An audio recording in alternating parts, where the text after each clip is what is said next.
The Atlanta Falcons make the first big surprise and splash of the draft. They go quarterback Michael Penix from Washington with pick number 8. And my raw reaction is I don't like this pick. And it's not that I don't like Penix as a player. I have him 4 on my QB list. I just don't think from a timing perspective it adds up. But we're going to come at this from 2 angles. We're going to get to know Penix better as a player so you all can have a better idea as to who Atlanta just took. And then I'll give you my reaction and analysis later on.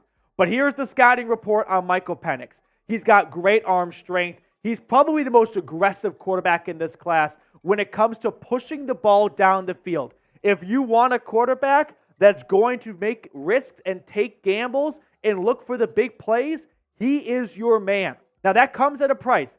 He tends to miss some layups. There are some easy checkdowns, some short, easy completions that should be batting 1,000 that he misses from time to time. I like Penix a lot as a quarterback.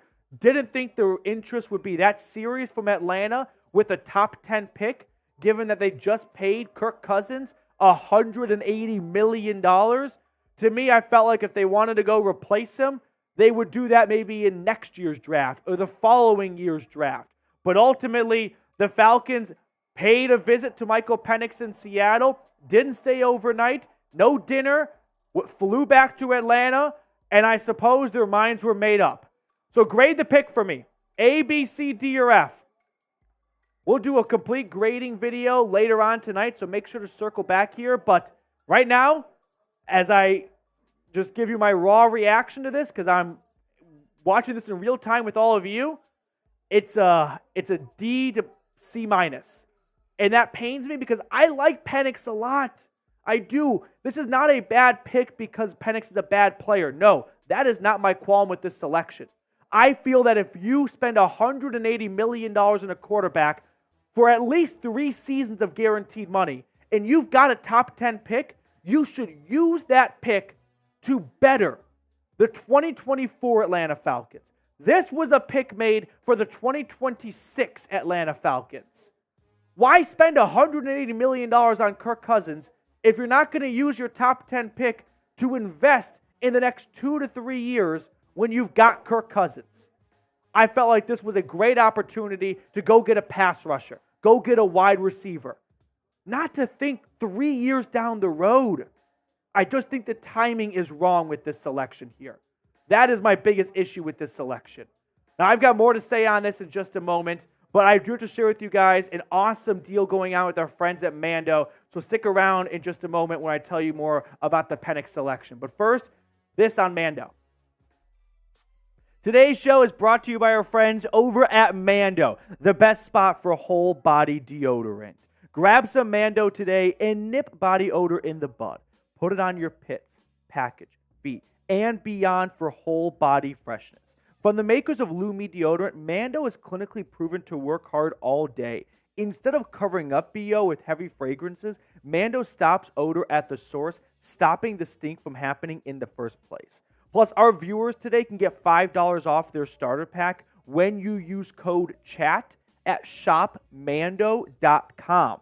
Now, the Mando starter pack includes awesome things for new customers like solid stick deodorant, cream tube deodorant, 2 free products of your choice like mini body wash and deodorant wipes, plus free shipping. And with the warmer weather here, I'm walking to work a whole lot more. And if you are on the same camp as me, you don't want to get to your office or your school being the smelly guy in the corner. No, ditch the stink right now with Mando. Get $5 off their awesome starter pack when you use code CHAT.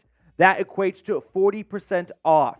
Go to shopmando.com and use code CHAT to get $5 off the starter pack. I put all that information in the comments and description of today's video. It's time to smell better. Your partner will thank you. All right, more thoughts on the Penix selection. Some background on him. 6-year guy in college football. He's going to turn 24 years old in early May, so I'm not too much of an ageist. I think we see a lot of quarterbacks play their best football later on in their career compared to earlier in their career. But we're looking at a guy that if he sits behind Kirk Cousins for at least 2 seasons, He'll be 24 this year, 25 next year. Looking at a 26-year-old near week one starter. To me, the age is a little bit of a concern, but there is a lot to like about Penix. I don't want to be a complete rain cloud.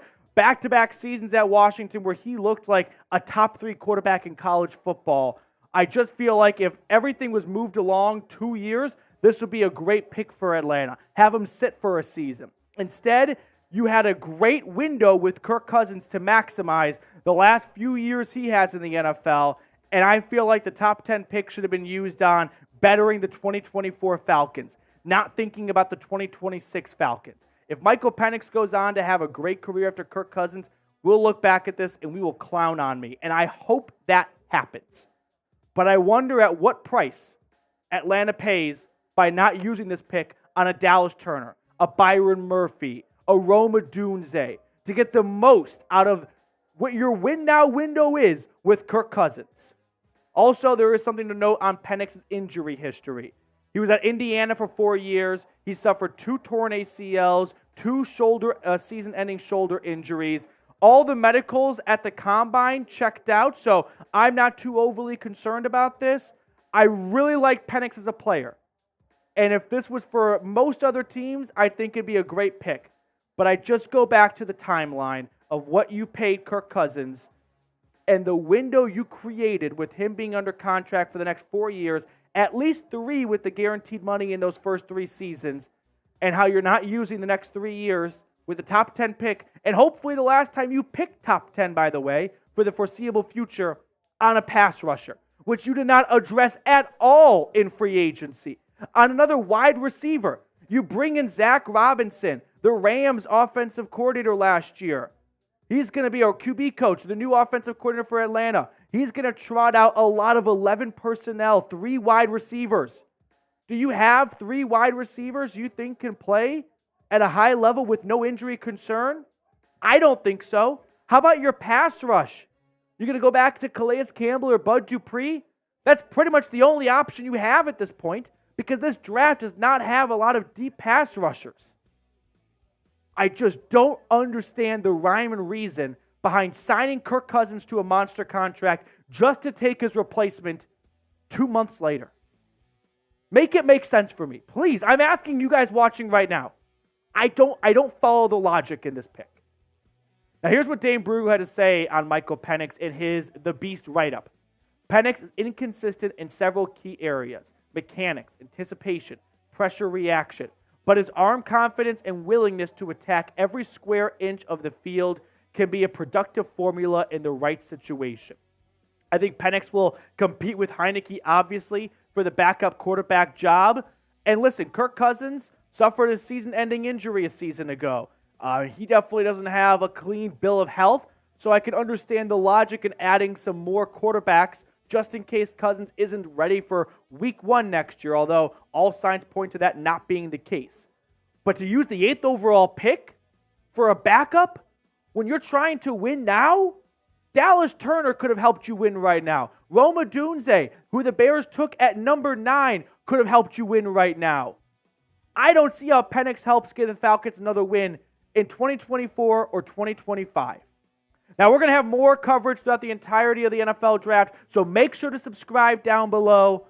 By the way, I've gone how long at this point now? 8 minutes plus? 8 minutes and change? Yeah, I'm going to be getting shithoused. Ever clear to the dome because I said Dallas Turner's a Falcon.